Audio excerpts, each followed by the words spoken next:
നമുക്കൊരു പ്രോബ്ലം നോക്കാം. How to prepare fund flow statement എന്ന് പറഞ്ഞിട്ടുള്ള ആദ്യം ഒരു സിമ്പിൾ ആയിട്ടുള്ള ചെയ്യുന്ന only balance sheet is given in the question, no additional information. Okay, അപ്പോൾ ഇവിടെ പറഞ്ഞിരിക്കുന്ന ഇതാണ്: from the following balance sheets of a company for the year ending 31st December 2001 and 31st December 2002, prepare a schedule of changes in working capital and a statement of sources and applications of funds.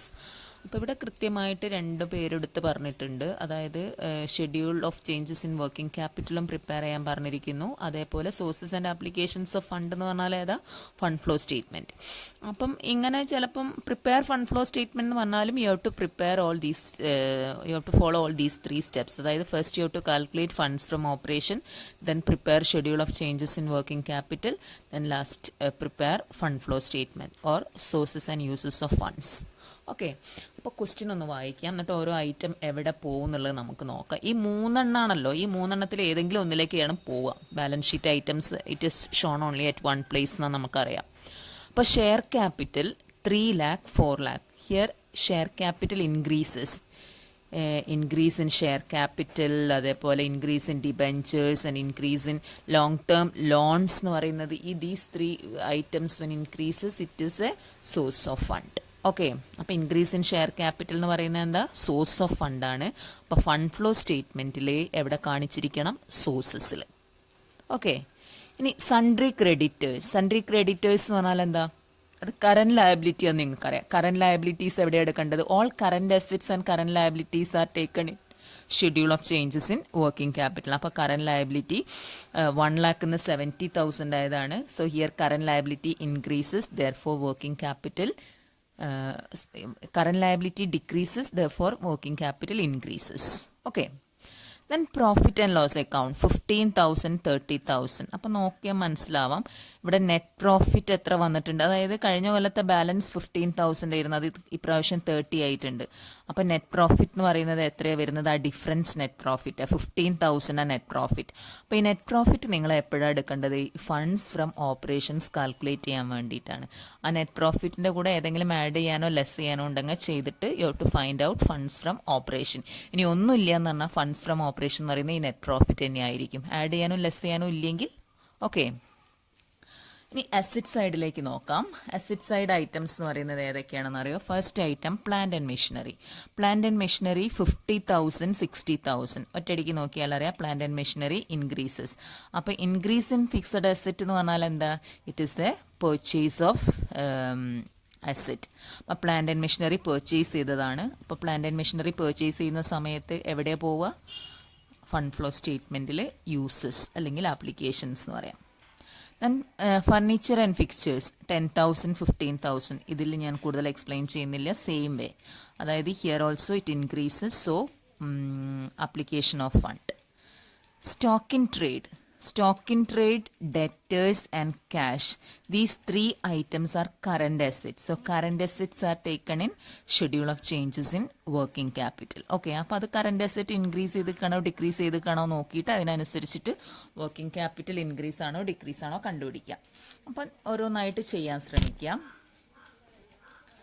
So first you have to prepare schedule of changes in working capital. അപ്പോൾ schedule of changes in working capital ചെയ്യുന്ന സമയത്ത്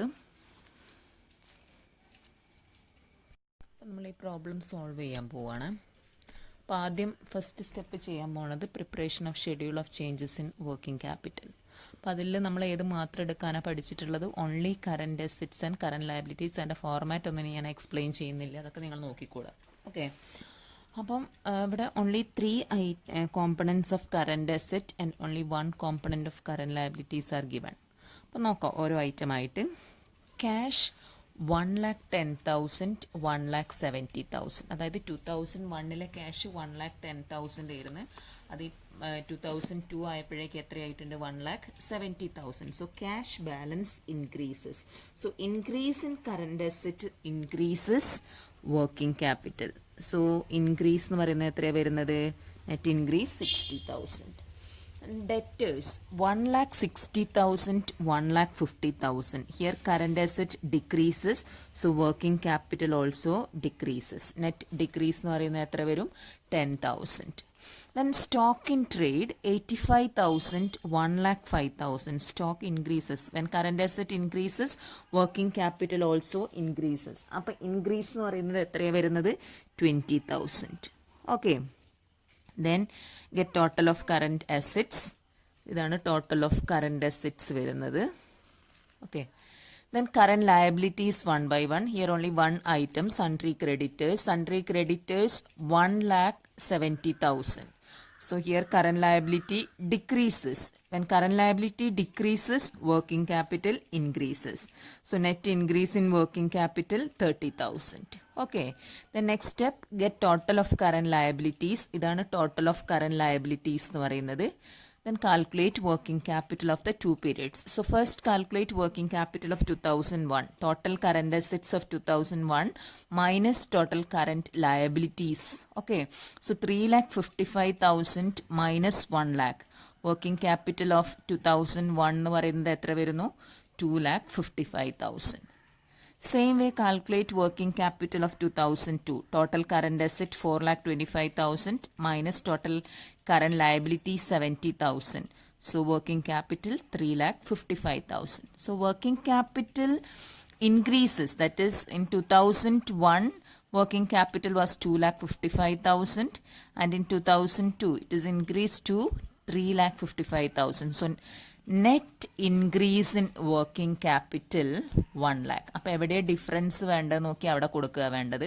അപ്പോൾ 1 lakh ആണ് net increase in working capital. Increase shown in the decrease column. അത് എഴുതാൻ മറന്നു പോകരുത് കേട്ടോ. ഇനി എല്ലാ കോളം ടാലി ചെയ്യുക. ഈ first 2 columns total 3,55,000 and last 2 column total 1,10,000. Okay. അപ്പോൾ schedule of changes in working ക്യാപിറ്റലിൽ net increase in working capital ആണെന്ന് കണ്ടു. Net increase in working capital എന്തായിരിക്കും? ഒരു application of fund. Okay. Next calculate funds from operation. Second step is calculation of funds from operation. So start with net profit. Net profit എന്ന് പറയുന്നത് difference between ആ profit and loss അക്കൗണ്ടിൻ്റെ balance ആണ് കേട്ടോ. 30,000 minus 15,000. So 15,000 ആണ് net profit for the year. അതിൻ്റെ കൂടെ ഏതെങ്കിലും നോൺ ഓപ്പറേറ്റിംഗ് എക്സ്പെൻസസ് പഠിച്ചത് ഓർത്ത് വെച്ചോളണം. ഏതൊക്കെയാണ് നോൺ ഓപ്പറേറ്റിംഗ് എക്സ്പെൻസസ് എന്നുള്ളത് ഉണ്ടെങ്കിൽ ആഡ് ചെയ്യുക. Minus non operating incomes if any. ഈ ഒരു ക്വസ്റ്റ്യനിൽ അത് 2 സാധനം ഇല്ലാത്തത് കൊണ്ട് നിങ്ങളെ ഫണ്ട്സ് ഫ്രം ഓപ്പറേഷൻ എത്ര വരും? 15,000. ഇങ്ങനൊരു കേസ് ആണെങ്കിൽ നിങ്ങൾ എന്ത് ചെയ്യേണ്ട ആവശ്യമില്ല. ഇങ്ങനെ ഈ ആഡ് ലെസ് എന്നൊന്നും പറഞ്ഞാൽ എഴുതേണ്ട ആവശ്യമില്ല. ഫണ്ട്സ് ഫ്രം ഓപ്പറേഷൻ 15,000 എന്ന് മാത്രം എഴുതിയാലും മതി. ഓക്കെ. പക്ഷെ ആ സ്റ്റെപ്പ് വിട്ടുപോകാൻ പാടില്ല.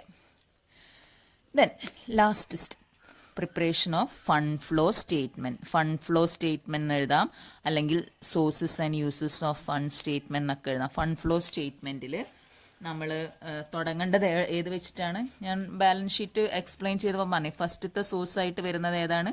Issue of share capital. Share capital എത്രയായിരുന്നു? അത് 1 lakh, share capital 3 lakh, 4 lakh. So share capital issue എന്ന് പറയുന്നത് എത്രയാണ് വരിക? Difference 1 lakh. ഓക്കെ. ഇനി രണ്ടാമത്തെ ഐറ്റം അവിടെ ഉണ്ടായത് ക്രെഡിറ്റേഴ്സും പ്രോഫിറ്റ് ആൻഡ് ലോസ് അക്കൗണ്ട് വരുന്നത് കഴിഞ്ഞ് പിന്നെ പർച്ചേസാണ് വരുന്നത്. Purchase of plant and machinery. Purchase of plant and machinery 50,000, 60,000 ആണ്. അപ്പോൾ പർച്ചേസ് വരുന്നത് എത്രയാണ്? 10,000. ഇവിടെ വേണേൽ കാണിക്കട്ടോ നിങ്ങൾക്ക്. 60,000 മൈനസ് 50,000 എന്ന് പറഞ്ഞിട്ട്. അതേപോലെ purchase of furniture and fixtures. Furniture and ഫിക്സ്ചേഴ്സിൻ്റെ വാല്യൂ 10,000, 15,000 ആണ്. അപ്പം പർച്ചേസ് വന്നിരിക്കുന്നത് 15,000 മൈനസ് 10,000 എത്രയാ? 5,000 ആണ് വാങ്ങിയിരിക്കുന്നത്. Purchase of furniture and fixtures. പിന്നെ നമുക്ക് വരാനുള്ളത് ഏതൊക്കെയാണ്?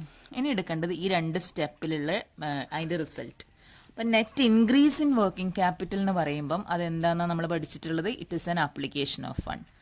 Net increase in working capital എത്രയാണ്? Net increase in working capital 1 lakh.